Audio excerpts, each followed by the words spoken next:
Welcome back to the channel. Hello all.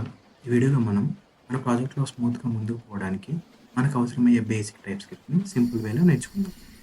Type script is super set of Java script or we can say Java script with super powers. ఆ super powers ఏంటంటే type safety, auto complete and error checking. Let's assume మన ప్రాజెక్ట్లో ఒక variable ఉంది. ఆ variable name వచ్చి amount.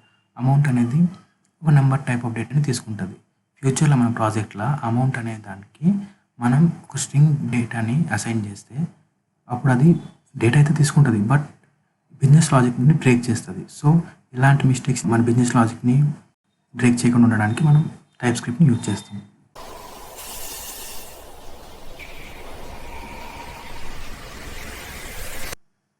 First మనం ఒక నార్మల్ ఫంక్షన్ని జావా స్క్రిప్ట్లో ఎలా రాస్తాం అండ్ టైప్ స్క్రిప్ట్లో ఎలా రాస్తాం అనేది చూద్దాం. ఇక్కడ జావా స్క్రిప్ట్లో చూసుకుంటే జస్ట్ యాడ్ అనే ఫంక్షన్ని మనం A and B parameters pass చేస్తున్నాం, వాటిని యాడ్ చేసి రిటర్న్ చేస్తున్నాం. అదే టైప్ స్క్రిప్ట్లో ఏ అండ్ బిని వాట్ కైండ్ ఆఫ్ డేటా అనేది కూడా మెన్షన్ చేయాల్సి వస్తుంది. అండ్ ఆ ఫంక్షన్ ఏ టైప్ ఆఫ్ డేటాని రిటర్న్ చేస్తుందని నెంబర్తో ఇండికేట్ చేస్తున్నాం.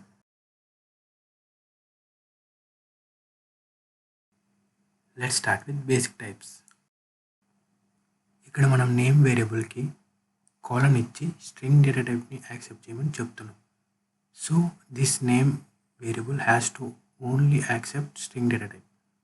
అలానే ఏజ్కి నెంబర్ డేటా టైప్ మాత్రమే యాక్సెప్ట్ చేయమని చెప్తున్నాం. అలానే ఏజ్ డేవ్కి బూలియన్ టైప్. స్కిల్స్కి యారే ఆఫ్ స్ట్రింగ్స్. స్కోర్స్కి ఇక్కడ స్కోర్స్కి మాత్రం నెంబర్ ఆర్ స్ట్రింగ్ ఈ రెండు ఉండే యారేని యాక్సెప్ట్ చేయమని చెప్తున్నాం. ఈ సింబల్ వచ్చి యూనియన్ని రిప్రజెంట్ చేస్తుంది. So number or string any of the data is accepted to the score.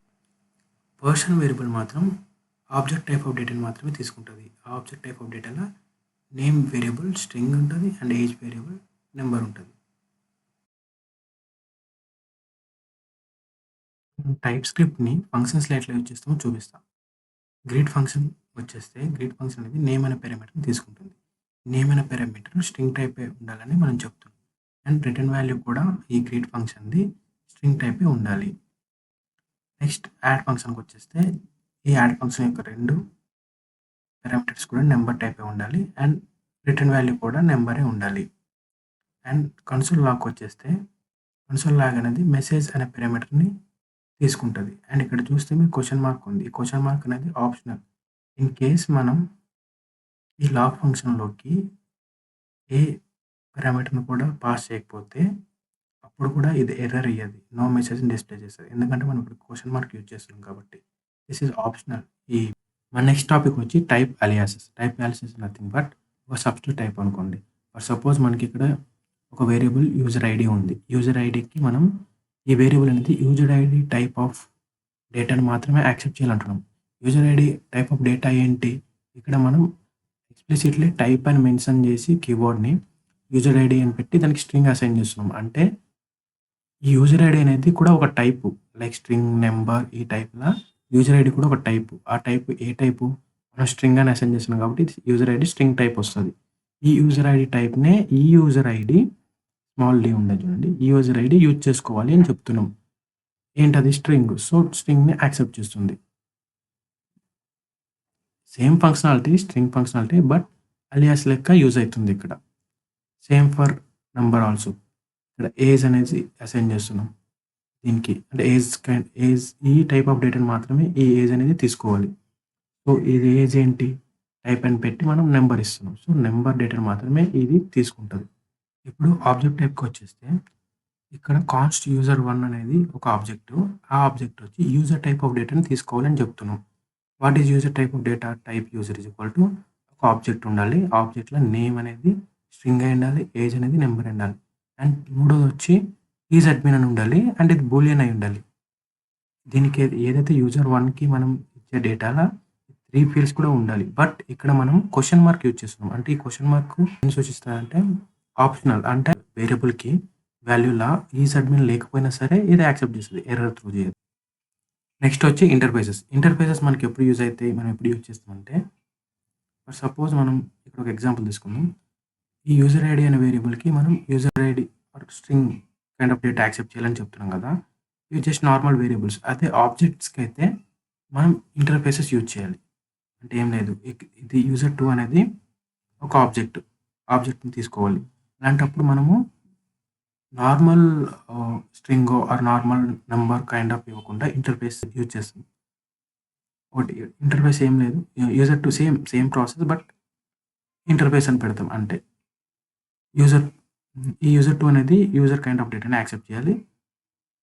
And ఇక్కడొచ్చి ఇంటర్ఫేస్ అని పెట్టి ఆ యూజర్‌ని డిఫైన్ చేస్తాం. యూజర్ నేమ్ తీసుకోవాలి, ఏజ్ తీసుకోవాలి. అండ్ ఏజ్ అడ్మిన్ అనేది optional. Same name and age తీసుకుంటుంది. అడ్మిన్ ఇచ్చినా ఇవ్వకున్నా నడుస్తది దీనికి. కానీ ఇస్తే మాత్రం బూలియన్ టైప్ అయి ఉండాలి. లేదంటే ఎర్రర్ త్రో చేస్తది. మన నెక్స్ట్ టాపిక్ వచ్చి జెనరిక్స్. జెనరిక్స్ ఏంటంటే generics means reusable type place holders. They let you write a function, class or interface once and make it work with different data types while keeping the type safety. అంటే నేను explain చేస్తా చూడండి. Suppose first మనం ఈ identity అనే function తీసుకుందాం. ఈ identity అనే ఫంక్షన్ వాల్యూ అనేది టీ టైప్‌లో తీసుకుంటుంది అండ్ రిటర్న్‌లో టీ టైప్‌లో రిటర్న్ చేస్తుంది. మనం ఐడెంటిటీకి హెలో పాస్ చేసినప్పుడు అంటే స్ట్రింగ్ టైప్ పాస్ చేసినప్పుడు ఈ ఐడెంటిటీ ఫంక్షన్ ఈ వాల్యూని స్ట్రింగ్‌లా తీసుకుంటది. అండ్ రిటర్న్ కూడా స్ట్రింగ్‌లానే చేస్తది. అండ్ ఇప్పుడు నంబర్ ఇచ్చినప్పుడు వాల్యూని నంబర్‌లా తీసుకుంటది. నంబర్‌లా రిటర్న్ చేస్తది. బూలియన్ ఇచ్చినప్పుడు బూలియన్‌లా తీసుకుంటది. బూలియన్‌లా రిటర్న్ చేస్తది. ఇదెలా ఉంది? ఫంక్షన్ ఓవర్‌లోడింగ్‌లా ఉంది. రైట్? ఒకటే ఫంక్షన్ రాసినాం. బట్ మనకి జనరిక్స్ అనేవి ఎగ్జిస్ట్ కాకపోతే అంటే దీన్ని జనరిక్ అంటారు. ఈ జనరిక్‌ని మనం మెన్షన్ చేసినప్పుడు డిఫరెంట్ టైప్స్ ఆఫ్ డేటాని కూడా ఇచ్చినప్పుడు ఫంక్షన్ కాల్ చేసేటప్పుడు అది ఆ వాల్యూని తీసుకుంటది. ఇన్ కేస్ ఈ జనరిక్స్ మనకి ఎగ్జిస్ట్ కాకపోతే మనం ఏం చేయాల్సొస్తుందంటే నార్మల్‌గా ప్రతి దానికి అంటే స్ట్రింగ్‌కి ఒక ఫంక్షన్ రాసుకోవాల్సొస్తుంది. నంబర్‌కి ఒక ఫంక్షన్ రాసుకోవాల్సొస్తుంది. అండ్ బూలియన్‌కి ఇంకో ఫంక్షన్స్ రాసుకోవాల్సొస్తుంది. సో, దాన్ని మనం ఓవర్‌కమ్ చేయడానికి ఈ జనరిక్స్ అనేవి యూజ్ అయితాయి. ఏం లేదు. ఇక్కడ మనం ఈ సింటాక్స్ ఉంది కదా! ఈ సింటాక్స్‌లో మన జనరిక్ నాట్ ఓన్లీ టీ ప్లేస్‌లో కే పెట్టుకోవచ్చు. ఆర్ ఎనీ టైప్ పెట్టుకోవచ్చు. ఏదైనా సరే మీ పేరు కూడా ఇచ్చుకోవచ్చు. కిందకొస్తే డిఫాల్ట్ జనరిక్ టైప్స్ అనేది ఇదంత ఇంపార్టెంట్ కాదు. బట్ యూజ్ చేస్తాం. మనం ప్రాజెక్ట్‌లో యూజ్ చేస్తే మనకు అర్థం కావడానికి చెప్తున్నా. ఏం లేదు సేమ్ ఫంక్షన్‌లా టీ అనేది స్ట్రింగ్ టైప్‌లో ఇస్తున్నాం. అంటే ఈ జనరిక్‌ని డిఫాల్ట్ స్ట్రింగ్ ఇస్తున్నాం. అంటే ఇన్ కేస్ మనం ఇక్కడ ఏం మెన్షన్ చేయలేదనుకోండి. ఇక్కడ నంబర్ అని మెన్షన్ చేసినాం కదా! ఫంక్షన్ కాల్ చేసేటప్పుడు ఏం మెన్షన్ చేయకపోతే డిఫాల్ట్‌గా స్ట్రింగ్‌లా తీసుకుంటది. ఇన్ కేస్ నంబర్ మెన్షన్ చేస్తే నంబర్ టైప్‌లోనే తీసుకుంటది ఫంక్షన్. అండ్ రిటర్న్ వాల్యూ కూడా నంబర్‌లోనే ఇస్తది. I mean number of strings. But ఇక్కడ చూసినట్టయితే మనం నంబర్స్‌ని సెండ్ చేస్తున్నాం. ఉంటదంటే అది టైప్‌స్క్రిప్ట్ ఇన్ఫర్ అంటారు. ఇది ఆటోమేటిక్‌గా ఇన్ఫర్ చేసుకుంటది. లైక్ ఇక్కడ ఇచ్చిన యారే నంబర్ టైప్‌లని టైప్‌స్క్రిప్ట్‌కి తెలుస్తది. సో, మనం మెన్షన్ చేయకపోయినా సరే అది తీసుకుంటది. సో, ఎర్రర్ త్రో చేయదు. నంబర్‌లా తీసుకొని ఎర్రర్ త్రో చేయదు. ఇప్పుడు మనం ఏనమ్స్‌ని టైప్‌స్క్రిప్ట్‌లో ఎలా వాడతామో చూద్దాం. Enums let you define group of name constants. They make your code more readable and descriptive. Group of name constants అంటే అడ్మిన్, యూజర్, గెస్ట్ ఈ 3 ఒక గ్రూప్ ఆఫ్ కాన్స్టెంట్స్ అంటే వీటిని రాయడానికి మనం ఈనమ్స్‌ని యూజ్ చేస్తాం. ఈనమ్స్ యూజ్ చేస్తే మన code more readable and descriptive అవుతది. ఎందుకు వాడతామంటే మనం ఇంకొక ఎగ్జాంపుల్ చూద్దాం. Enums helps you avoid using random strings and numbers across your code. Random స్ట్రింగ్స్‌ని అండ్ నంబర్స్‌ని మన కోడ్‌లో వాడకుండా సో, ఒకసారి డిఫైన్ చేసుకుంటే వీటిని వాడుకోవచ్చు. టైప్ మిస్టేక్స్ అనేవి జరగవు. అలాగే మన కోడ్ అనేది ఈజీగా మెయింటైన్ చేయొచ్చు. ఇక్కడ ఈనమ్ రోల్‌లో మనకి 3 కాన్స్టెంట్స్ ఉన్నాయి. Admin, user and guest. ఈ కాన్స్టెంట్స్‌ని మనం సపోజ్ మనకు ఒక వేరియబుల్ మై రోల్ అని తీసుకుంటే మై రోల్‌లో ఈనమ్ టైప్‌ని ఈనమ్ అని అసైన్ చేస్తున్నాం. అండ్ దెన్ రోల్ డాట్ అడ్మిన్‌ని ఈ మై రోల్‌కి ఇస్తున్నాం. సో, మనం దీన్ని లాగౌట్ చేసినప్పుడు మనకి 0 వస్తది. ఎందుకంటే డిఫాల్ట్‌గా మనమేమి లైక్ కింద స్ట్రింగ్‌లో మనం అసైన్ చేసినట్టు మనం ఎక్స్‌ప్లిసిట్‌గా అసైన్ చేయకపోతే డిఫాల్ట్‌గా ఈ కాన్స్టెంట్స్‌కి ఈనమ్‌లో 0, 1, 2 అలా యారేలో మనకున్నట్టు సీక్వెన్సింగ్ వస్తది. సో, ఆ సీక్వెన్సింగ్ ప్రకారం మనం లాగ్ చేసినప్పుడు మై రోల్ అవుట్‌పుట్ వచ్చి 0 వస్తది. స్ట్రింగ్స్‌లో అయితే డైరెక్ట్ ఇలా అప్‌కి ఈక్వల్‌గా అప్ అని, డౌన్ అని ఇలా యూజ్ చేసుకుంటాం. అండ్ అవసరమైనప్పుడు ఇక్కడ ఏనమ్ని టైప్గా అసైన్ చేసి డైరెక్షన్ డాట్ లెఫ్ట్ని ఓకే అసైన్ చేస్తాం. నెక్స్ట్ మనం type అసెషన్స్ in type script. Type అసెషన్స్ tell type script trust me I know what type this value is. అంటే ఈ వాల్యూ టైప్ ఏంటని మనకి టైప్ స్క్రిప్ట్కి తెలుసు. సపోజ్ ఇక్కడ మనం డామ్ నుండి document dot query selector use చేసి ఇన్పుట్ ఎలిమెంట్ని తీసుకొని ఇన్పుట్ అనే వేరియబుల్కి అసైన్ చేస్తాం అనుకుందాం. బట్ సపోజ్ మనం యాజ్ ఇన్పుట్ ఎలిమెంట్ అని అసెట్ చేయకపోతే ఈ టైప్ స్క్రిప్ట్కి ఇది ఇన్పుట్ ఎలిమెంట్ అని తెలియదు. జస్ట్ నార్మల్ ఒక జనరిక్ ఎలిమెంట్ అని అనుకుంటుంది. మనం HTML ఇన్పుట్ ఎలిమెంట్ అని చెప్తున్నాం కాబట్టి అప్పుడు టైప్ స్క్రిప్ట్కి ఇది ఒక ఇన్పుట్ ఎలిమెంట్ అని తెలుస్తుంది. దీన్ని ఇలా చెప్పడాన్ని టైప్ అసెర్షన్ అంటాం. దీనికి అనదర్ సింటాక్స్ వచ్చి ఇలా ట్యాగ్స్లో ఇది దీనికి ఇంకో సింటాక్స్. ఈ ఎగ్జాంపుల్ చూస్తే ఇక్కడ మనకి వాల్యూ అనే వేరియబుల్కి హెలో అని అసైన్ చేస్తున్నాం. బట్ ఏ టైప్ మనకు తెలియదు. సో అన్నోన్ అని పెట్టుకున్నాం యాజ్ ఆఫ్ నౌ. దీన్ని కన్సోల్ చేసేటప్పుడు మనం ఏమైనా అసెట్ చేస్తున్నామంటే వాల్యూ యాజ్ నంబర్, అంటే వాల్యూని నెంబర్ లెక్క మనం చెప్తున్నాం టైప్ స్క్రిప్ట్కి. సో ఇలా చెప్పినప్పుడు ఇది కన్సోల్ అయ్యేటప్పుడు రన్ టైం ఎర్రర్ వస్తుంది. ఎందుకంటే వాల్యూ అనేది యాక్చువల్గా నెంబర్ కాదు, స్ట్రింగ్. సో స్ట్రింగ్ని మనం నెంబర్గా చెప్పినప్పుడు ఇక్కడ యాడ్ ఆన్ అవ్వదు అండ్ రన్ టైం ఎర్రర్ వస్తుంది. సో దీన్ని రాంగ్ వే ఆఫ్ అసెట్టింగ్ అంటారు.